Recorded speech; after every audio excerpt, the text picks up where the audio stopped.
anybody in a political party, and it's like, yeah, my party. You know, these party goers, these party fanatics, these people are out of their tree. Let's set the stage. This was a couple days ago, the third GOP debate. Only like 5 made it. Tim Scott, Nikki Haley, DeSantis, Chris Christie, Vivek. Check out this clip. This is interesting. The GOP debate number 3, and this was an opening conversation that got the ball rolling. Hear the candidates because these are important issues and the voters want and need to hear them. Mr. Ramaswamy, let me turn to you. Please make your case. Why should you be the nominee and not the former president? I think there's something deeper going on in the Republican Party here, and I am upset about what happened last night. We've become a party of losers at the end of the day. It was a cancer to the Republican establishment. Let's speak the truth. I mean, since Ronna McDaniel took over as chairwoman of the RNC in 2017, we have lost 2018, 2020, 2022, no red wave that never came. We got trounced last night in 2023. And I think that we have to have accountability in our party. For that matter, Ron, if you want to come on stage tonight, you want to look the GOP voters in the eye and tell them you resign, I will yield my time to you. And frankly, look, the people there cheering for losing in the Republican Party. Think about who's moderating this debate. This should be Tucker Carlson, Joe Rogan, and Elon Musk. We'd have 10 times the viewership, asking questions that GOP primary voters actually care about and bringing more people into our party. You think the Democrats, and we've got Kristen Welker here, you think the Democrats would actually hire Greg Gutfeld to host a Democratic debate? They wouldn't do it. And so the fact of the matter is, I mean, Kristen, I'm going to use this time because this is actually about you in the media and the corrupt media establishment. Ask you, the Trump-Russia collusion hoax that you pushed on this network for years, was that real or was that Hillary Clinton made up disinformation? Answer the question. Go. Mr. Roberts. This is how we get our country back. We need accountability because this media rigged the 2016 election. They rigged the 2020 election with the Hunter Biden laptop story. Mr. Ramaswamy, and they're going to rig this election. Your time is up. Accountability. Let me turn to That's Governor Christie. Why you, audience? My bad, that was funny. That was funny, that was good. What'd you think? It's spirited conversation going on. Yo, check this out, guys. Vivek, I can't stand him, but I'm glad he said everything he said there. Yeah, I'm glad he spoke this way. Yeah. Now, you said, Tim Black, why can't you stand him? I can't stand him because he's had such horrible rhetoric about black people. It's just like, nothing he says out of his mouth is going to make any sense. He's a walking contradiction. He's a hypocritical jackass is what he is. And he talks really fast like he's really saying something, but he's not saying anything. I can talk fast too, but you know, it's important to be understood. It's important not try to fool people. But he was right about a couple of things here. Doesn't mean he can't be right about something. Some people need to get this through their heads. Like, it's okay, guys, for somebody to be right about something. It doesn't mean you support their politics.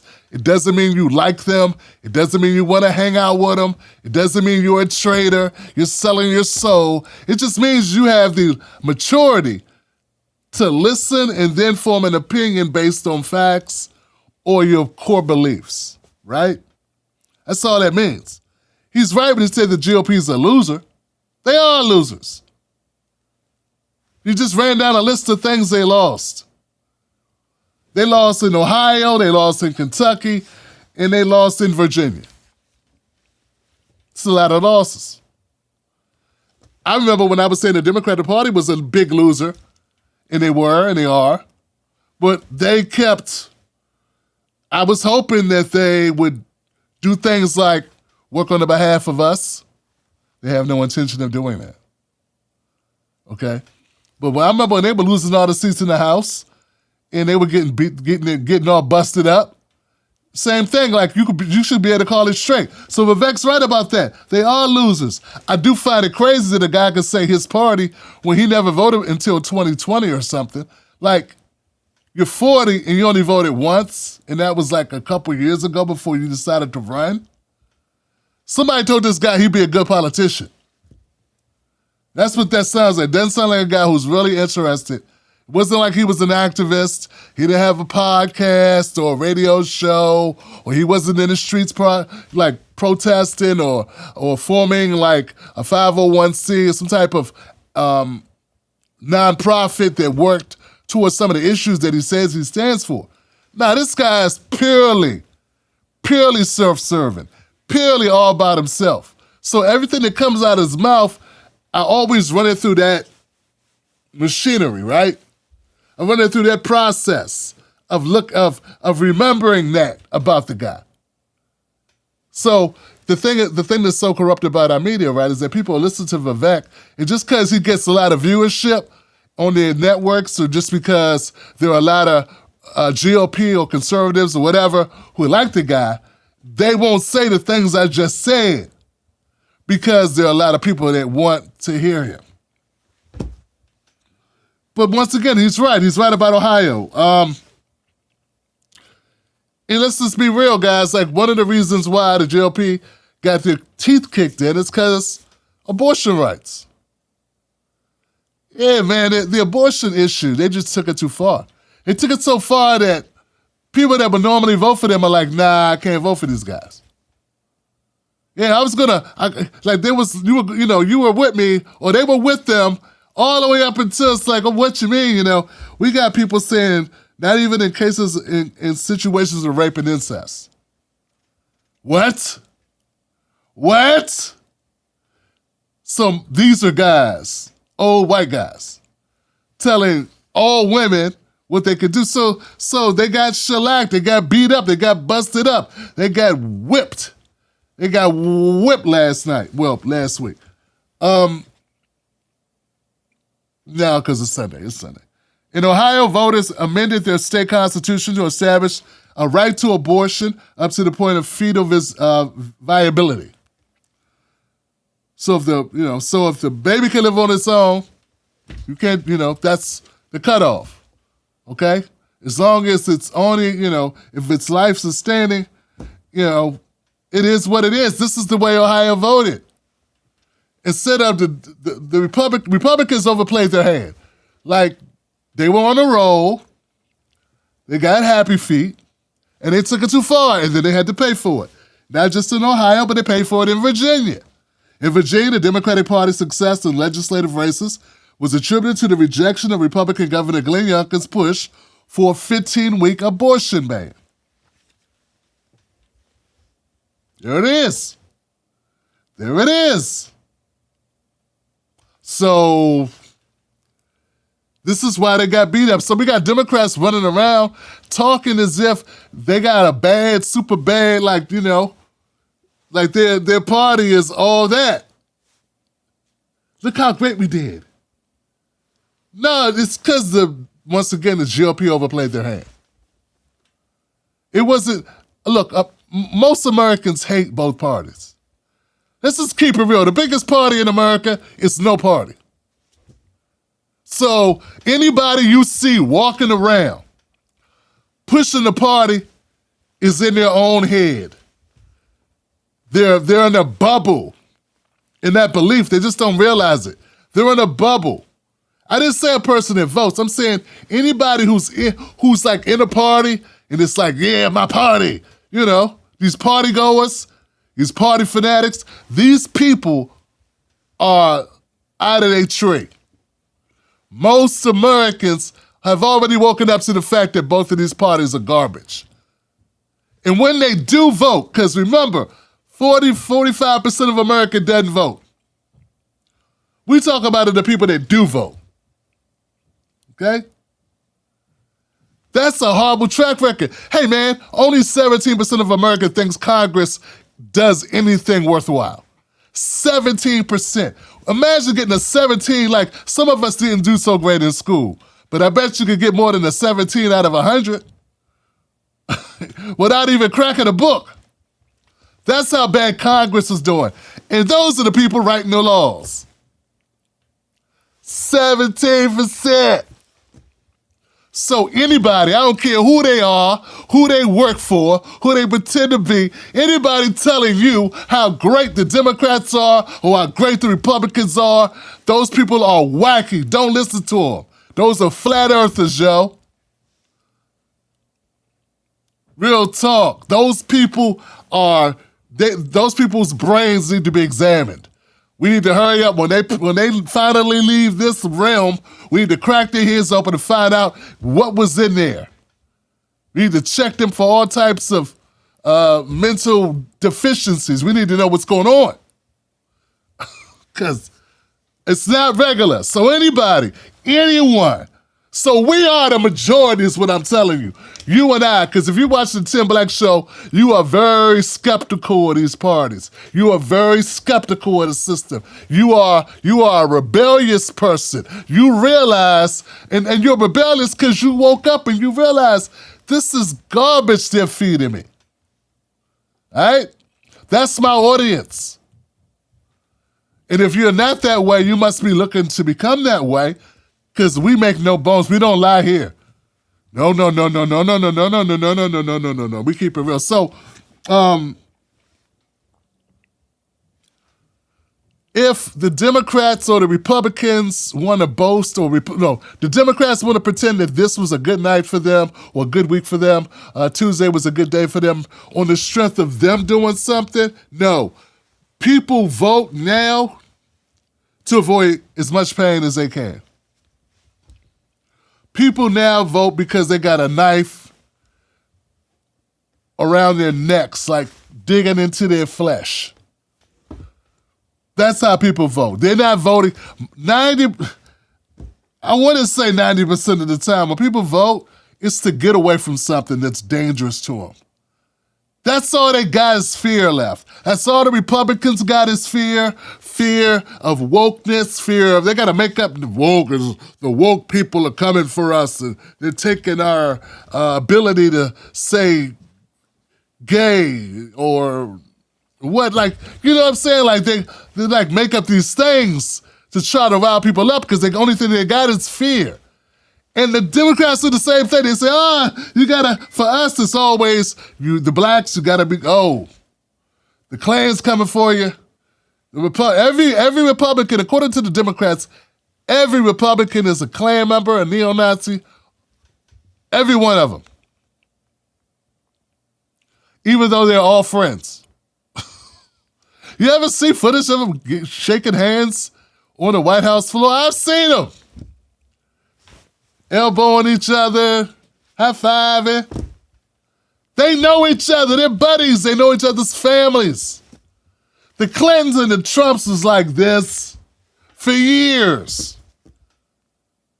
I still envision when Trump ran, it was sort of like that scenario, the scene out of Trading Places, with the two old bastards. They took Eddie through all this stuff because of a $1 bet that they could change a Negro's life. What he would do if he was given an opportunity or something. It was crazy. Bartholomew. I forget the names. It's like Bartholomew and something. Oh, $1. That's all this is. Trump bet Bill that he could win. And then when Obama roasted Trump's ass, he was like, I'm gonna get you. Gotta get the Democrats. We gotta get them. So it was a dare. It was a dare. These people are very well off. These people are wealthy. They're good to go. They're straight. What's sad is when there's like regular working people, man, who just can't get it through their skulls. They feel like they gotta believe in something. No. Sometimes you don't. Sometimes there's nothing to believe in except your damn self. So Vivek is a fake, phony, whatever, but he's right.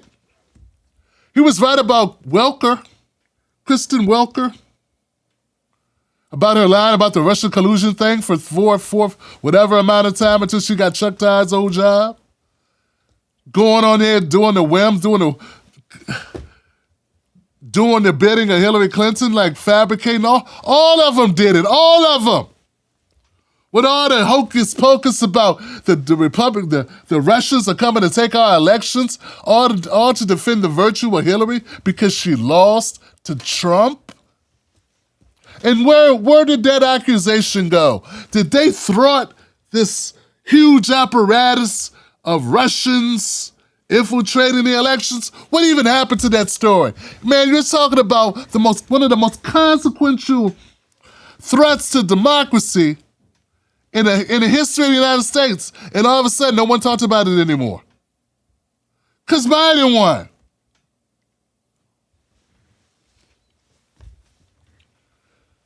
It is what it is. But it's really sad when we got these people, man. They got to have something to believe in. They feel like they got to believe in the Democrats. What else we going to do, Tim? If we don't have the Democrats, what we have? What do you have when you have them? You think you have the Democrats? That's what you think? You think you have a party? You have a corporation with its own interest. And you're the host. They're a parasite. Republicans and Democrats are parasites on the American people. And they thrive off your fear. People don't even imagine a world where we wouldn't be voting for one of those parties. They can't even imagine. They have no creativity that we could have somebody like Dr. Cornel West running as an independent, or RFK Jr. running as an independent, or Claudia De La Cruz running as an independent, or Dr. Jill Stein running as an independent. They can't even imagine it. It's like I'm talking in some crazy dialect that died out years and years ago. When Dr. Jill Stein announced that she was running for the nomination, the Green Party nomination, it took me back because I'd interviewed Dr. Jill Stein like 5-6 times, man. And not just virtually, like I went to a field office in Philly back in 2016. I opened a rally for her. Interviewed her a couple times when she came to D.C. And then her and Ajamu both. It's like Ajamu Baraka, who was her VP. And I thought about this one speech I gave in Philadelphia. And I'm trying to remember how it went, but it was something like, Hillary Clinton's much more dangerous than Donald Trump. Hillary Clinton has power. Her corruption has power.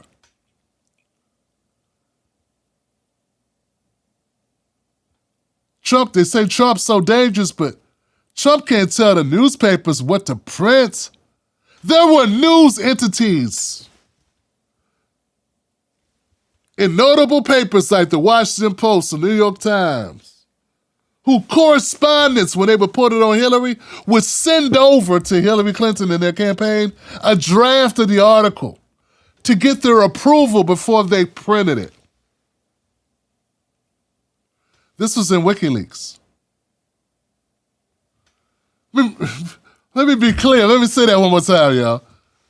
See, this is why somebody who's been doing this for a while, who really interested in following and learning shit and actually a student of politics, a student of what's going on, how it applies to our world, most people don't even know it. Like WikiLeaks, I saw documents where there were email correspondence between notable writers for major publications like the New York Times and Washington Post, who would say, hey, it was great talking to you, Hillary, or Hillary people, whatever. Here's the article from our interview before we published it. Just kind of wanted you to look it over and see if we need to make any corrections. Now, you can say what you want to say about Trump, but before they wrote about Trump, do you think they asked Trump, hey, you think this is okay if we print this? Want you guys to look it over before we print it, because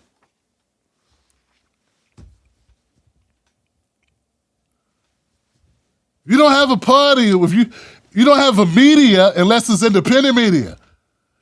The media people were afraid to talk about Hillary. They were afraid to cross the Democratic Party because they're more worried about their careers and their money and their future employment status and going to the big parties or getting their kids to this certain school or whatever, man. I remember telling people back in 2017, half of the anger that the Democrats have is not even really about the people. They could care less because the institutions kind of all still work the same regardless to who's in office. So those she lost, most of the apparatus around it didn't matter who sat in the office because neither Trump or Hillary were going to radically change anything. Right? Their figure here, they're not rebels, they're not radicals, they're not gonna change anything dramatically. What you think they're gonna give you health care? What do you think they're gonna do? What even legalize marijuana? What? All they do is take us to war and give us lip service and give us little incremental stuff. Trump gave the rich all these tax breaks, riding off a great economy given to him by Obama. That's what really happened. And people are just glad he didn't take us into new wars. That's about it. Those days are over because now we got Biden, and it's like he got us in like 2 more wars. He's only been in there 3 years now. Come on, dog. So, the Clintons, with a Clinton administration, so it doesn't matter who wins when it comes to if they're just going to do the same shit. But the real thing that they were upset about, back to that, the real thing that they were upset about was that about, like, the real, it was about all the rich people that planned to move to D.C. when Hillary won.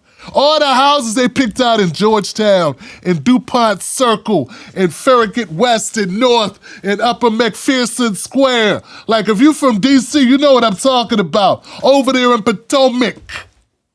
All the nice 18th century, the freaking voted ceilings. Right, the expensive $3 million houses. Over here in the enclaves, the well-to-do enclaves of the Washington, D.C. area. They had all picked out where they were going to live. They never imagined Trump could win. So that's really what the anger was about. Was you thought they were upset they weren't able to give you something, do something for you as a Democrat in office? Get out of, come on, man. Are we going to grow up or are we going to grow up?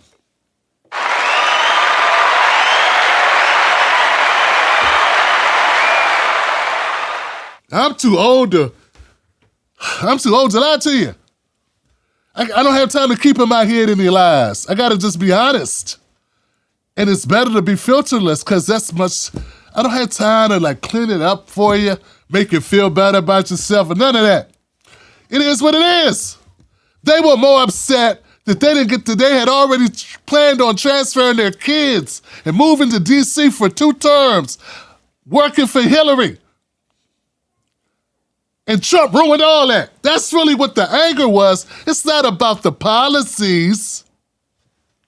Once again, the FBI, the State Department, all the other systems pretty much run the same no matter who's in them. No matter who's there. Do you really believe that, I don't know, take a position like Attorney General? There was that much radical difference. It's little bits, like, just consent decrees, a little bit around the edges, but it's not really that big a difference what they're doing for us, depending on the administration. The rich get richer and the poor get poorer. We need game changers in office. People willing to die. Those are people you need. People don't get why I support Dr. Cornel West. I believe that Dr. Cornel West is willing to die for what he believes in. And if you ain't willing to do that, you ain't got a shot. Somebody tell RFK Jr., is he willing to die for this? Now, I know his dad was and his uncle was, but is he? See, that's the thing, because that's the only way any of this will change, y'all. That's it. That's it. It ain't gonna, oh, well, this person meant well. And I know we got other news, but I gotta tell you, even when you have somebody who may mean well, like Representative Cori Bush. I interviewed Representative Cori Bush before she was Representative Cori Bush. Haven't talked to her since then. But I believe she believes in what she wants to do for the people of Missouri. I believe that when I talked to her, I felt the realness of her. She feels authentic, okay? But when you get put into a system and there is no movement around you to cover you from the disgusting, toxic sellout, the pressures of the status quo and the old guard and how shit's done, how long can they last? I know you like to say you would last forever up against everybody by yourself, but you and just one or two other people. But dog, without a full-fledged movement. We're telling people to run into the danger zone by themselves with no backup. How long can they hang on? I'm telling you, the system is toxic. We really do need a new system put in place. And it's going to take radical change. It's going to take radical people who are willing to make the change happen. Because this little stuff around the edges is not going to make a big change. Speaking of not going to make a big change, I got another clip for you. And this I only play for you because I want to see how angry you get. I want to see if I can piss you off today. No, I'm not. That's not why. Maybe I want to see how angry I can get. Here goes the clip of somebody who's in a race who shouldn't be, frankly. Senator Scott. Senator Scott, you've said former President Trump can't win. Make your case to Republican voters. Well, certainly. What I would say without any question is that the truth of my life destroys the lies of the radical left. We need a president and a candidate who will actually help our base solidify and attract independent voters into our party. The Great Opportunity Party is now winning back African-American voters and Hispanic voters because we are working on a foundation based on faith. Right, and it needs to be said plainly. Governor, thank you. Let me turn to Senator Scott. Senator Scott, you've said former President Trump can't win. Make your case to Republican voters. Well, certainly. What I would say without any question is that the truth of my life destroys the lies of the radical left. We need a president and a candidate who will actually help our base solidify and attract independent voters into our party. The Great Opportunity Party is now winning back African-American voters and Hispanic voters because we are working on a foundation based on faith.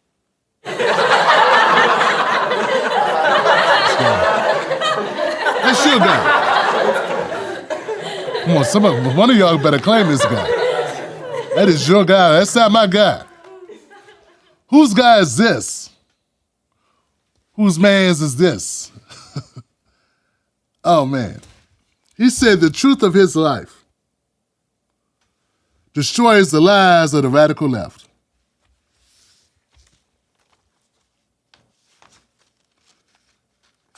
There is a special place in hell for people like Tim Scott.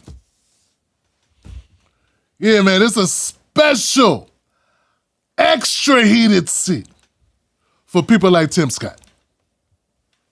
A guy that would actually tell all the black people, look at me. Look how well I've done. Tim Scott really believes Well, he sells this. I don't think he believes this at all. He don't believe this at all. If there's anybody black in America who has had any type of major success, who doesn't realize how rare it is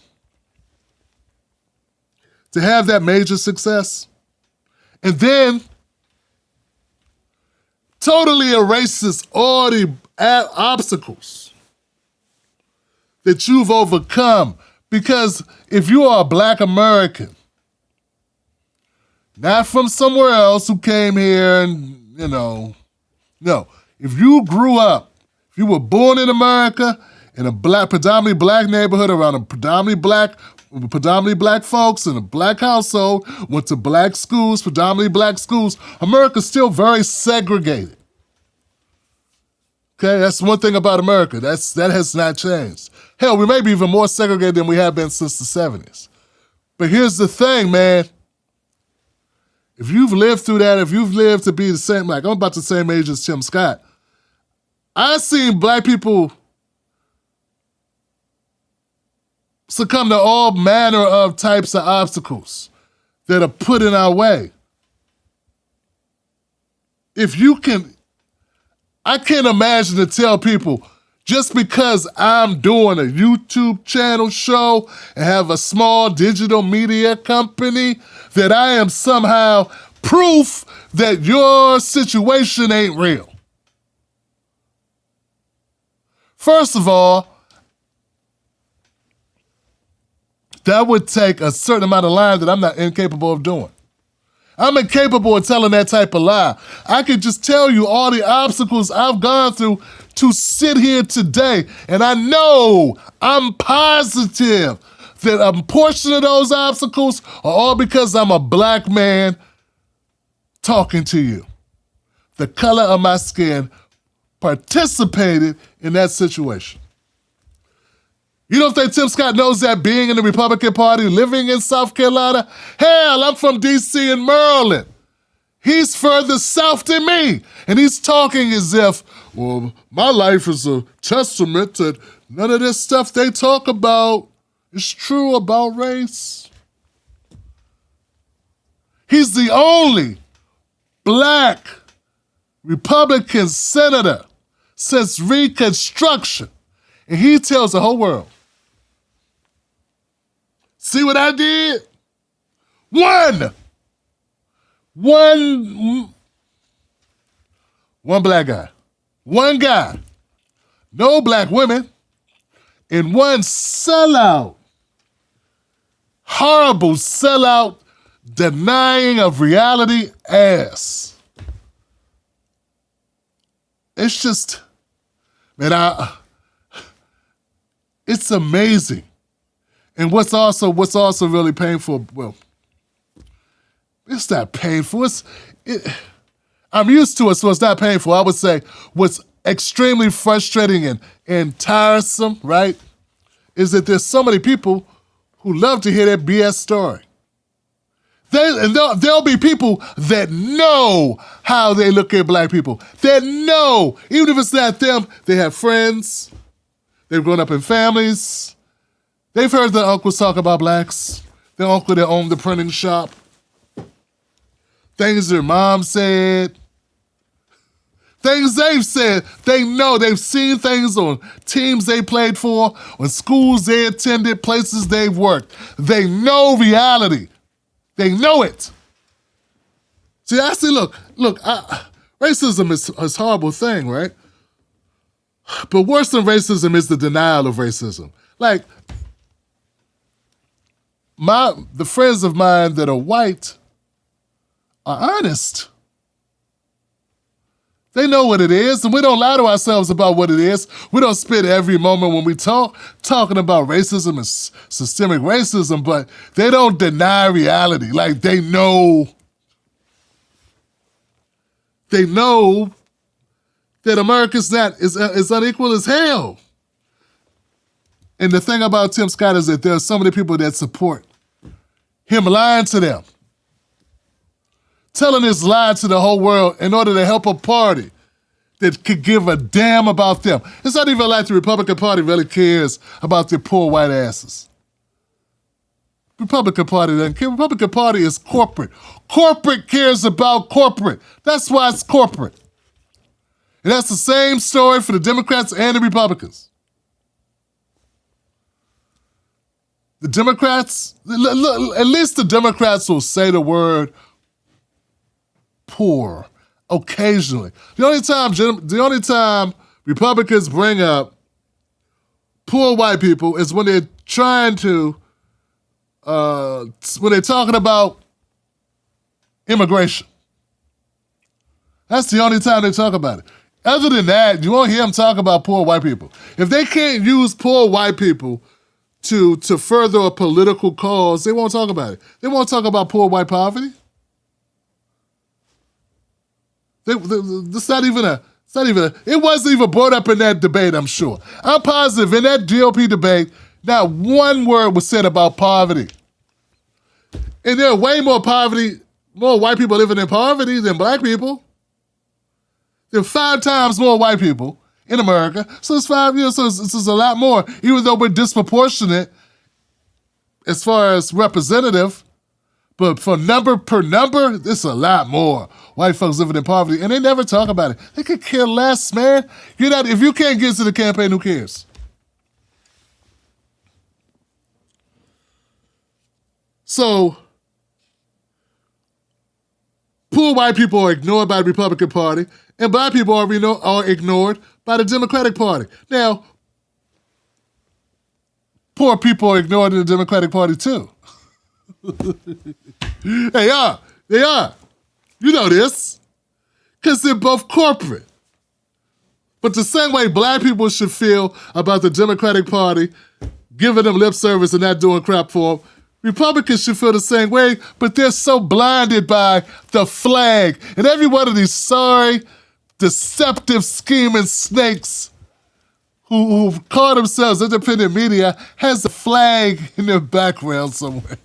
They got a flag on their set, selling a lie, which distracts the poor whites from reality, that they don't have a party either. Yeah, but Tim Scott's he's a rare kind. Right after this show ended, I got an alert on my phone and it said, Senator Tim Scott dropped out the race. I called it. Daniel Cameron was the guy running for Kentucky governor out there in Kentucky, obviously. And Daniel Cameron got his ass handed to him, which is good. I'm glad that happened. I was not, there was no way. I'm glad Cameron lost, all right? Some say it was because of the Breonna Taylor thing. I covered this story. And I was very careful. I tried to tell people, hey, it's not that I think that Cameron's a good guy. He's not. He's a horrible, horrible Mitch McConnell student of Mitch McConnell. Anybody that studies under Mitch McConnell, old turkey neck, come on, man. What'd you expect? But okay, a lot of people didn't know who he really was. But when they found out he was the Attorney General, who decided not to investigate and who did a horrible job investigating the officers that killed Breonna Taylor, they made their minds up then. My only thing with Daniel Cameron was I did not like the way the Democratic Party has selective memories. How it's okay if Kamala Harris throws black firemen under the bus as Attorney General. That's what she did. Threw them under the bus. Well, she threw black inmates under the bus, had them work as firemen, even withheld some of their probations to keep a damn near free, volunteer fire corps that were used as inmates. Inmates were used as firemen. And instead of people making probation, she kept the prisons full so they'd have a surplus of workers that they could pull and put in these positions. That was Kamala Harris. And we got people that overlooked that about Kamala Harris. I know it because this is my job, and they knew it too. So the people that were going on other people's shows, talking about Daniel Cameron doing a horrible job on the Breonna Taylor case, how horrible he was for black people. Those same people were quiet when Kamala Harris was throwing black San Francisco inmates or black LA when she was throwing them under the bus. They didn't care. So it's not like they have a problem with horrible attorney generals doing horrible shit to black people. That's got a problem when it's a Republican. Because if it's a Democrat doing horrible things to black people, they're fine with it. These people have no ethics.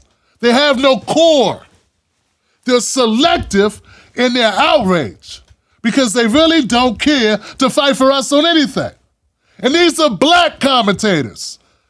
These are not white commentators I'm talking about. I'm talking about the black commentators that brought on the Black Votes Matter people who were going after Cameron for being a horrible, garbage attorney general to the black community. And they were right. But those same people that brought him on ignored Kamala when she was attorney general, and she did worse. She did worse shit than Daniel Cameron. And they looked the other way. They looked the other way because it was expedient to look the other way. And black people will not hold them accountable. They will not hold them accountable for throwing us under the bus to help Kamala. She should not be VP. She's horrible. Doesn't mean I like Cameron. We started off this conversation saying, the truth is the truth is the truth. We report the truth. It doesn't mean you're a supporter or a friend of someone just because you tell the truth. I'm glad Cameron lost. Good riddance. Puh. But I feel the same way about Kamala Harris. And she's giving us ample reason after reason after reason to feel that way. But they won't say it. They won't admit it. And then they'll look down their noses. They're truth tellers. It's good to see that black voters, once they were aware of the treachery of Cameron, they looked past his color. Now, if I can only get them to do that with Democrats, if I can only get black voters to look past the color when it's a Democrat. It's a black Democrat, so what? What have you done for me lately? Why come I can't get them to do it when it's a black Democrat? That's my struggle. Well, black voters turned out. There are obviously a lot more black voters supported Andy Beshear. He's polled as one of the most popular governors in the country. He maintained a strong focus on state and local issues. His message that voters should not look to Democrats and Republicans, but to those who reject divisive politics resonated with the electorate. Black American vote was a significant factor in the Kentucky governor's race. And that's what helped Cameron lose, or it contributed to the loss.